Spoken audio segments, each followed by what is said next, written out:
अब आपके सामने है चार्ल्स डिकेंस की novel a tale of two cities का chapter number 7 the revolution in France, यानी फ्रांस की क्रांति। तो शुरू करते हैं अब इस चैप्टर को। लूसी मैनट और चार्ल्स डार्नी की शादी हुए कई साल बीत चुके हैं। अब उनकी एक बेटी भी है जिसका नाम है लिटिल लूसी, जो उन्हें बहुत ज़्यादा प्यारी है। साथ ही इस सोहो जगह पर इस छोटे से घर पर आने वाले जितने भी भरोसेमंद लोग हैं उन सभी को लिटिल लूसी बहुत ज़्यादा पसंद है। इन सभी को और किसी से इतना ज़्यादा आनंद नहीं मिलता जितना आनंद इन्हें इस छोटी बच्ची के दौड़ने की कदमों की आवाज़ से और साथ ही इस बच्ची की मासूम मुस्कुराहट से आनंद मिलता है। अब नेक्स्ट पैराग्राफ। सिडनी कार्टन इन सभी लोगों में सबसे कम आने वाले मेहमान हैं। हालांकि वो साल में 6 बार जरूर आते हैं और इनसे आराम से बातें भी करते हैं। लिटिल लूसी को इनके अजीब पहनावे के बाद भी लिटिल लूसी इन्हें बहुत ज़्यादा पसंद करती है। और सिडनी कार्टन वो पहले अजनबी हैं जिनकी तरफ लिटिल लूसी ने अपने बाजुओं को बढ़ाकर, अपने हाथों को आगे बढ़ाकर उनसे लिपट गई थी। अब नेक्स्ट सीन, यहाँ पर ये सीन है 1789 का मिड जुलाई। एक रात लिटिल लूसी के बर्थडे के करीबन की डेट है ये। मिस्टर जार्विस लोरी टेल्सन्स बैंक से वापस आते हैं और मिलते हैं चार्ल्स डार्ने और लूसी मैनट से। चार्ल्स डार्ने और लूसी मैनट के साथ वो एक अंधेरी खिड़की के पास बैठे हैं जहाँ से वो बगीचे में एक बड़े से पेड़ को देख सकते हैं। वहाँ पर बगीचे में एक बूढ़े व्यक्ति यानी ओल्ड जेंटलमैन यानी डॉक्टर मैनट, जो लूसी मैनट के पिता हैं, वो आसानी से दिख सकते हैं, जो अपने काम में व्यस्त हैं।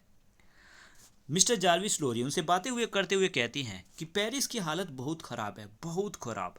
हमारे सभी फ्रेंच कस्टमर्स अपने धन को हमारे पास भेज रहे हैं। यहाँ पर इसलिए है क्योंकि फ्रेंच में रिवॉल्यूशन स्टार्ट हो चुका है, जिससे कि सब अपने अमीर लोग धन बचाने के लिए बैंक्स में जमा कर रहे हैं।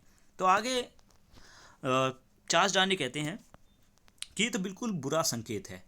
मिस्टर जार्विस लोरी कहते हैं कि आपको अंदाज़ा ही नहीं है कितने बुरे हालात हो चुके हैं चार्ल्स डार्ने। तो अब अगला सीन, इस सीन में अब यहाँ पर दिखाया गया है पेरिस का। पेरिस के एस्टी एंटोनियो डिस्ट्रिक्ट में ये वही जगह है जहाँ से लूसी मैनट अपने पिता डॉक्टर मैनट को एक बुरी हालत में लेकर आई थी। तो यहाँ पर पेरिस में एस्टी एंटोनियो जगह पर जुलाई का महीना था, 14 जुलाई। उसी सुबह बिल्कुल यहाँ पे क्या हो रहा था, बिल्कुल एक उबलते हुए बर्तन की तरह जिसमें से कुछ चीज़ उबलने की वजह से ओवरफ्लो हो रही हो, बाहर निकल रही हो, बिल्कुल वैसे ही स्केयर क्रो का एक झुंड अपने हाथों में चाकू, डंडे और बंदूकें लेकर, साथ ही जिनसे वो किसी को मार सके, घायल कर सके, ऐसी चीज़ों को लेकर सड़कों पर निकल आए हैं। यहाँ पर स्केयर क्रो किसान और मजदूरों के लिए यूज़ हुआ है। वैसे स्केयर क्रो खेतों में लोगों को, पक्षियों को डराने के लिए यूज़ किया जाता है, पर यहाँ पर स्केयर क्रो ये गरीब किसान और मजदूरों के लिए यूज़ किया गया है। तो ये सभी अपने हाथों में हथियार लेकर सड़कों पर निकल आए हैं। डिफाज खुद इनके हेड हैं, जो इनको लीड कर रहे हैं, इनको दिशा दिखा रहे हैं। यहाँ पर आप पिक्चर में देख ही सकते हो, ये है मिस्टर डिफाज जो इनके लीडर बने हुए हैं सभी लोगों के, और इन्हें आगे बढ़ने का आदेश दे रहे हैं। ये है मिसिस डिफाज, मिस्टर डिफाज की पत्नी।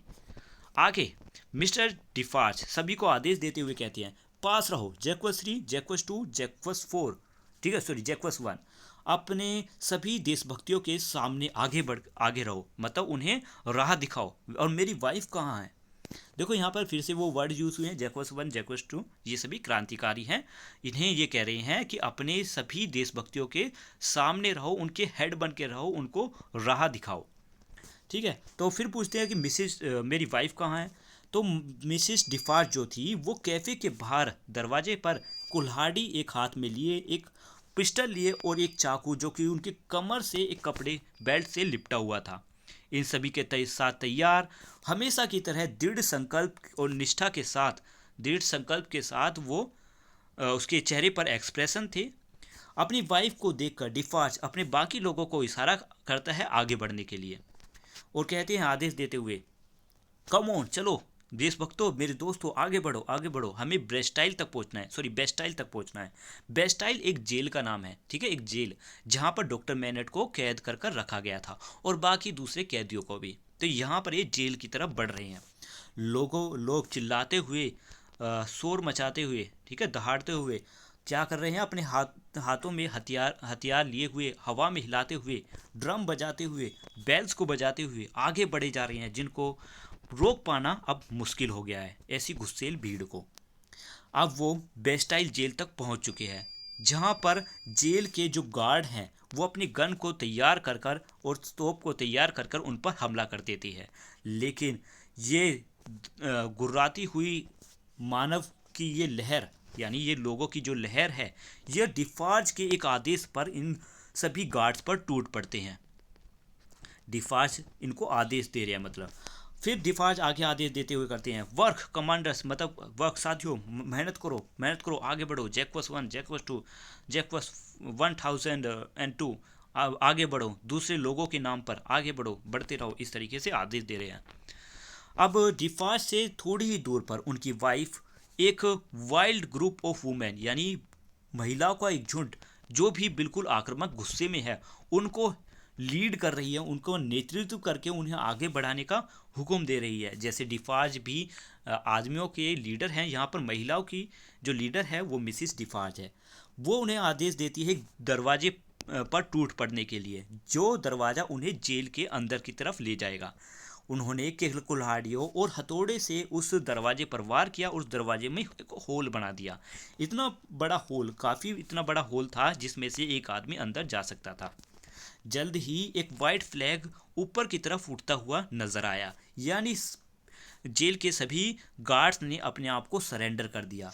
हर तरीके से चिल्लाने की आवाज़ें आ रही थी, प्रिजनर यानी कैदियाँ, रिकॉर्ड्स, सीक्रेट सेल यानी रहस्यमय तहखाना, या फिर द इंस्ट्रूमेंट फॉर टॉर्चर करने के लिए, जख्म देने के लिए इंस्ट्रूमेंट यानी हथियार।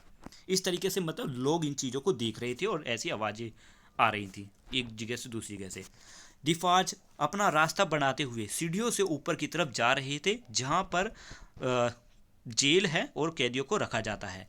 यहाँ पर प्रिजनर ऑफिसर्स यानी जो गार्ड्स थे वो भी अपना रास्ता बनाते हुए नीचे की तरफ आ रहे थे, ये डरते हुए कि शायद कि ये जो भीड़ है, खून की प्यासी भीड़, उनके टुकड़े टुकड़े कर देगी। डिफार्ज उन सभी गार्ड में से एक गार्ड को पकड़ लेता है और अपनी तरफ खींच लेता है और कहता है, मुझे नोट टावर दिखाओ, अभी मुझे नोट टावर देखना है। तो वो गार्ड कहता है, ऑफिसर जी हाँ जरूर, कांपते हुए कहता है मतलब। तो इसके बाद क्या हुआ कि जैक्वस 3 वहाँ आ जाता है। वो चिल्लाते हुए कहता है, इसको भी मार दो, इसको भी मार दो। पर लेकिन डिफार्ज उस कांपते हुए ऑफिसर से कहती है कि 105 नोट टावर्स का मतलब क्या है, द मीनिंग, इसका मतलब। फिर वो दोबारा से पूछते हैं डिफार्ज, हाँ बताओ, ये क्या किसी कैदी का नाम है या फिर किसी सेल का नाम। तो वो ऑफिसर बताता है कि ये एक सेल का नाम है। डिफार्ज कहती हैं कि मुझे उस सेल तक ले चलो। अब वो ऑफिसर उन्हें पत्थरों से बनी हुई सीढ़ियों के सहारे टावर के सबसे ऊंचे वाले स्थान पर ले जाता है। वहाँ पर एक बड़ी सी चाबी निकालता है और दरवाजे को खोलता है। सामने एक खाली सा सेल था, यानी खाली जगह थी जहाँ पर कैदियों को बंद रखा जाता है। यहाँ पर भूसे या घास फूस से बना हुआ एक बेड था जो दीवार के सहारे लगाया हुआ था। साथ ही यहाँ पर स्टूल था, एक टेबल था, एक दूसरे के साथ लगे हुए थे। यहाँ पर एक ऊंचे स्थान पर लगभग छत के नज़दीक ही एक छोटी सी खिड़की भी थी। डिफार्ज जैक्वस 3 की तरफ मुड़ते हैं और उसे आदेश देते हैं कि हर जगह ढूंढो। अब देखो यहाँ पर ये ढूंढ क्या रहे हैं, वैसे तो यहाँ बताया नहीं गया है, पर आगे आगे चैप्टर में आप समझ जाओगे कि यहाँ पर ये क्या ढूंढ रहे थे। यहाँ पर ये डॉक्टर मैनेट के उस पुराने सेल में आए हैं जहाँ पर डॉक्टर मैनेट को कैद करके रखा गया था, ये सर्च करने के लिए कि शायद डॉक्टर मैनेट का कोई रिटर्न नोट मिल जाए, जब उससे पहले कि जब डॉक्टर मैनेट की हालत ख़राब हुई थी। यानी डॉक्टर मैनेट ने अपने मस्तिष्क की, अपने दिमाग की क्षमता को खो दिया था, वो पागल से हो गए थे। तो उससे पहले उस अपनी याददाश्त वगैरह खोने से पहले शायद उन्होंने कुछ लिखा होगा, उनके बारे में कुछ जानकारी मिल सके, तो ये यहाँ पर ये ढूंढने आए हैं। आगे क्या बताते हैं, ये जैक्वस 3 ने जैसे ही रोशनी दीवारों पर मारी तो डिफार्ज ने उसे रोक दिया, कहा रुको, यहाँ पर देखो, यहाँ कुछ लिखा है AM यानी अलेक्जेंडर मैनेट। तो उस बेचारे डॉक्टर ने, यहाँ पे फिजिशियन, पूर्व फिजिशियन का मतलब है डॉक्टर मैनेट के बारे में, तो डॉक्टर मैनेट ने ही यहाँ पर अपना नाम लिखा है AM यानी अलेक्जेंडर मैनेट। अब दोनों लोग मिलकर वहाँ पर और चीज़ें ढूंढने के लिए बेड को स्ट्रो से बना यानी घास फूस से उस बेड को फाड़ डालते हैं। हर जगह वो ढूंढते हैं, जितना भी फर्नीचर है, टेबल चेयर है, उन सभी को तोड़ घेरते हैं, सभी चीज़ें ढूंढते हैं। साथ ही यहाँ पर राख, जो काफ़ी समय से बुझी हुई राख है, उसे भी टटोलते हैं कि शायद कुछ मिल जाए। पर वहाँ से जाने के से पहले वो हर चीज़ को जला देते हैं।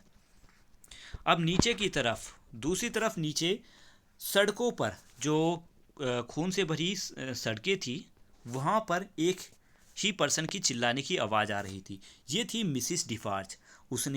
मिसिस डिफार्ज ने चाकू से के सहारे एक ऑफिसर को, कांपते हुए ऑफिसर को गर्दन से पकड़ रखा था। और जैसे ही उसने अपने पति मिस्टर डिफार्ज को देखा, उसने कहा, मतलब उसने कुछ शब्द कहे, वो शब्द जो ऑफिसर ने अपनी ज़िंदगी में आखिर बार सुने। उसने मिसिस डिफार्ज ने कहा, देखो वो है मेरे हस्बैंड जैक वास। और इतना कहते ही चाकू उसने ऑफिसर की गर्दन में गाड़ दिया। जैसे ही खून उसके गले से निकला, उसने ये घोषणा की, मतलब ये आवाज़ लगाई कि जो सज़ा तुम्हें मिल रही है, ये तुम्हें दर्द की वजह से है। जो दर्द तुमने हमें दिया है, ये उसका परिणाम है, तुम्हें उसका भुगतान देना पड़ रहा है। उस ऑफिसर से कहती हैं ये, मतलब। अब आगे यहाँ पे देखिए, मिस्टर डिफार्ज यहाँ पर सेल में जेल के अंदर कुछ खोजने की कोशिश कर रहे हैं, शायद डॉक्टर मैनेट के बारे में कुछ मिल जाए। नेक्स्ट आगे, जल्द ही ये खून से प्यासी हुई ये भीड़ एक एक कर सभी गार्ड्स को लैंप पोस्ट से लटका देती है, जिससे कि सभी लोग इनकी हालत को देख सकें और दूसरे लोग इनसे डर सके। ये स्केयरक्रो, पेरिस के ये सभी स्केयरक्रो ऐसे डांस करते हैं जैसे समर का फेस्टिवल आ गया हो और ये खुशियाँ मना रहे हो। अब ये घटना जो इन्होंने यहाँ पर हुई है, ये घटना बिल्कुल 14 साल बाद हुई है, जब 14 साल पहले डिफार्ज के कैफ़े के बाहर एक गाड़ी से वाइन के बैरल्स गिर गए थे। यहाँ पर हमने चैप्टर नंबर 1 में ही पढ़ा, नहीं चैप्टर नंबर 2 में पढ़ा था शायद ये, कि जब डिफार्ज के कैफ़े के बाहर कुछ वाइन्स के बैरल्स गिर जाते हैं तो सभी लोग प्यास के मारे उन वाइन्स को पीने लगते अपने हाथों से, और उनके मुंह भी सन गए थे। तो यहीं पे बताया गया है कि उस वाक्यांश को 14 साल बीत चुके हैं, जब डिफार्ज के कैफ़े के बाहर एक गाड़ी से वाइन के बैरल्स गिरे थे और किसी व्यक्ति ने उनकी दीवार पर एक वर्ड लिखा था, ब्लड। ठीक है, तो ये वीडियो हमारी यहाँ पर ख़त्म होती है। बाकी का next part, second number part जल्दी ही मैं अपलोड कर दूंगा। पार्ट नंबर 1 ख़त्म। वीडियो अच्छी लगी है तो लाइक ज़रूर करना। Thank you, have a nice day. मिलते हैं नेक्स्ट वीडियो में, बाय बाय।